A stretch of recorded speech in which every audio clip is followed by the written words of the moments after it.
Over the years, Nintendo has gained the reputation of being the game company that's completely obsessed with innovation, for better or for worse. Now, the company has offered up some important elements that have helped make the industry what it is today, like controllers over joysticks, analog sticks in 3D games, and they introduced the always successful handheld gaming market. However, recently, there have been some missteps, mostly caused by innovation for innovation's sake.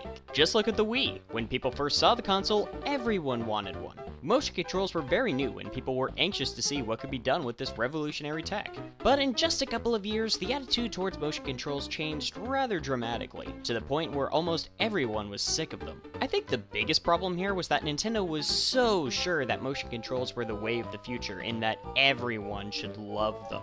And a pretty large amount of games in the Wii's library forced the player to use the Wii Remote without ever offering them a chance to use a traditional controller. And so, motion controls stopped being seen as cool or revolutionary, and were instead viewed as tedious and annoying. Then, when the Wii U hit, that came back to haunt Nintendo. The gamepad wasn't nearly as intrusive as the Wii Remote, and most games on the system allow the use of a Pro Controller, but people were tired of Nintendo's gimmicks at that point, and instead turned to other consoles or PCs where the games weren't tied down to novelties that would be obsolete before long. Even some of Nintendo's flair for game design seemed like it was diminishing for a while. I think a good example of this is in the Zelda series. Now, don't misunderstand me. I love Zelda. It's my favorite game franchise of all time, and, well, Metroid isn't far behind. And I enjoy every Zelda game in existence.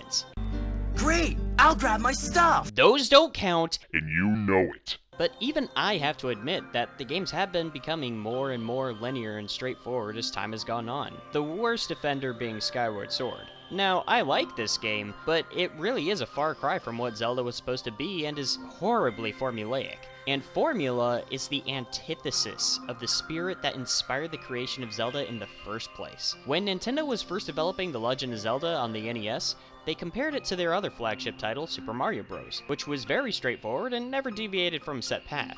The developers decided that The Legend of Zelda needed to be the complete opposite, and so the longest-lasting open-world video game was born, leaving games like Hydlide or the Atari's Adventure in the dust. The Legend of Zelda simply plopped the player in the middle of Hyrule and left everything else up to them. Finding the temples, solving puzzles, even getting the sword was something that the player had to accomplish for themselves. It wasn't just handed to them in a cutscene or something. They were never told what direction to travel in, and at most were given vague clues about how to progress. Holding the player's hand the whole time and never letting them discover something for themselves is a betrayal of everything the original game was all about. Which is exactly why I, as well as a ton of other fans, rejoiced at the sight of Breath of the Wild. The huge open world, the complete absence of hand-holding, the ability to climb mountains, surfing on your shield, the mystery of what's in the world, and having to discover for yourself where you need to go. This is The Legend of Zelda, reborn into the modern generation. It's a big risk for Nintendo to take. They threw out so many tropes and conventions of the recent games and brought back an openness and freedom I haven't seen in ages. Even the most popular of big open-world games like Skyrim are always telling you exactly where you're supposed to go and what you're supposed to do. In contrast, according to Miyamoto, you can skip the story of Breath of the Wild completely. Players have the ability to walk from the cave they wake up in straight to the final boss of the game if they so desire.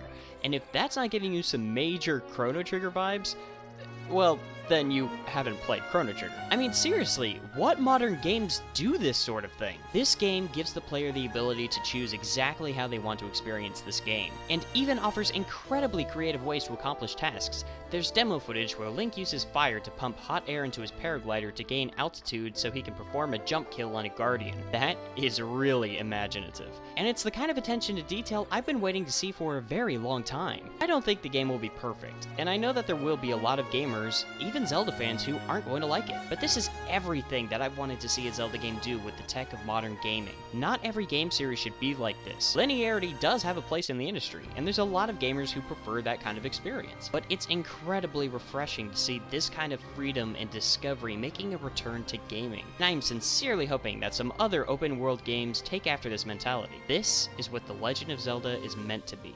And while I really enjoy the recent games in the series, and would love to see games like that return in the future, Breath of the Wild seems like the Zelda game I've been waiting for years.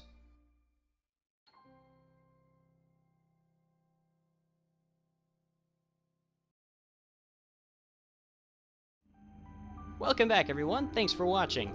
I'm hoping that you enjoyed this little discussion about Nintendo and some of the changes that I see them making. Do you have any thoughts on the issue? Do you have a suggestion for a future episode? Do you have any suggestions on how to improve this show in general? If the answer to any of those questions is yes, then leaving a comment is not a bad way to go. Also, if you enjoyed the video, hitting that little like button is always appreciated, and if you did enjoy it, hit that little dislike button. It'll let me know that there's some things that I need to change. And as always, to any newcomers, if you want to see more videos like this when they come out, then you can hit that subscribe button, and then you don't have to go looking for them, they'll come straight to your subscription page when they're ready. Thanks again for watching, everyone. See you next mission.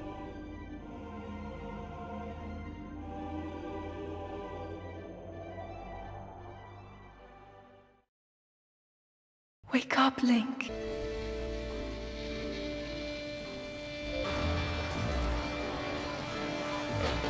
Whoever did this